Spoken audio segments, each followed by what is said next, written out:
আজি দাদা এইটো মন্দিৰটো কোনটো মন্দিৰ এইটো কি নাম মন্দিৰটো গৰখীয়া মন্দিৰ হয় এইটো আপোনাৰ কোনটো জায়গাত পৰে এইটো আমাৰ সৰভোগ পৰে ন আচ্ছা মানে জায়গাটো আহি কিনে বিৰাট ভাল লাগিছে মানে ধুনীয়া জায়গা ন যেনিবা দেখিবলৈ ভাল লাগিছে মন্দিৰবোৰ ধুনীয়াকৈ সাজাই থৈছে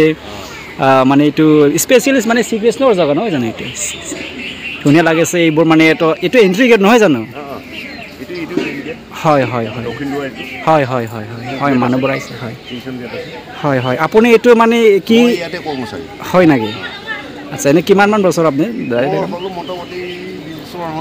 20 বছৰ ন অলৰেডি বহুত পুৰণা আপুনি ঠিক আছে নে ঠিকে চলি আছে না মানুহবোৰ অহা যোৱাতে ঠিক হৈছে কোনো অসুবিধাটো নাই অহা যোৱা কৰোঁতে ঠিক আছে ধন্যবাদ দাদা আপনি মোৰ লগত কথাৰ কাৰণে ধন্যবাদ गारि गंसे दासो फैलायबाय वाव मासे गोलाव गारि बियो गोबां मानसिफोरा माने बे जायगायाव फैयो जोबोर समायना जायगा इयो लोगोफोर आं बे जायगाखौ माने दिनैसो फार्स्ट टाइम फैदो बेयाव ओमफ्राय जायगाखौ नुनानै आं जोबोद गोजोननाय मोनदो माने बिराद मोजां ना बिराद समायना जायगा इयो नाय बे मोनसे मन्दिर दै लोगोफोर फुजा होग्रा जायगा इयो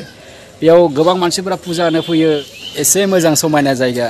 स' दिनैसो फार्स्ट टाइम फैदों आं बेयाव सोरबाफोर मोजां मोनलायनाय दंबा बे मन्दिराव फैनो हागोन बे जायगायाव फैनो हागोन नै नाया मानो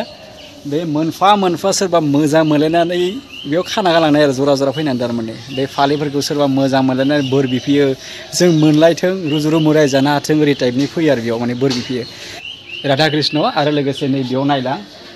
बे जाबाय माने गपिनिफ्रा नैबे दैयाव दुगैदो आरो बेनि गोजौआव दङ श्रीकृष्णआ दंफां सायाव सिफुं दामबाय दंनाया माने जेब्ला माने गपिनिफोरा दुगैयोमोन बै समाव बे श्रीकृष्णआ मा होनना बुङो बिसोरनि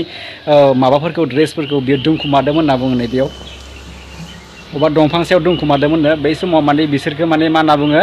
दुगैनाय समाव माने बिसोरखौ खावना दोनखुमादों आरो बिसोर पात्ता मोनाखै आरो बेखौ ओरै खुलिनानै आं दा हाबनोसै आरो नै जाबाय रासायघाट टाइपनि माने साफा खालामग्रा जायगा बेयाव जोंहा आबौआ साफा खालामबाय दङ बे मन्दिराव जिमानखिनि माने ओरै माबानानै मा होनना बुङो लेथ्रा नांनाय जिथु माने खारसि थोरसिफोरखौ साफा खालामनायाव स्रां स्रिं खालामग्रा जायगा बियो हाबायबाय दं आङो जोबोर समायना बे मोनसे प्लेस जायगायाथ' जोबोर समायना मन्दिर हिसाबै माने साजायदों आरो बहुत मोजाङै साजायदों इखो आरो साजायदोंबो बे दैयाव ना बिराद गेदेर गेदेर दं ओमफ्राय खासेव दंलाबायो नायनै फुख्रि आरो बिराद मोनसे माने बियो फिना दोननाय मन्दिरनि आन्दारावनो गोलैयो बियो मन्दिरावनो वाव ब्यूटीफुल क्या जगह यार बहुत अच्छे यह मंदिर बहुत सुंदर लगता है मेरे को बिल्कुल सही जगह है जगह को तो मानना पड़ेगा यार बहुत सही जगह यार बहुत सुंदर जगह यार वाह हनुमान जी उधर खड़ा है इधर और इधर श्री कृष्ण जी खड़ा है देखिए मेन मन्दिरा बे सिङाव दङ गोबां मानसि फैयो आरोना बेजों माने नै दिनै बिराद खम थारमाने दाबो मानसिफोरा फैगासिनो इसे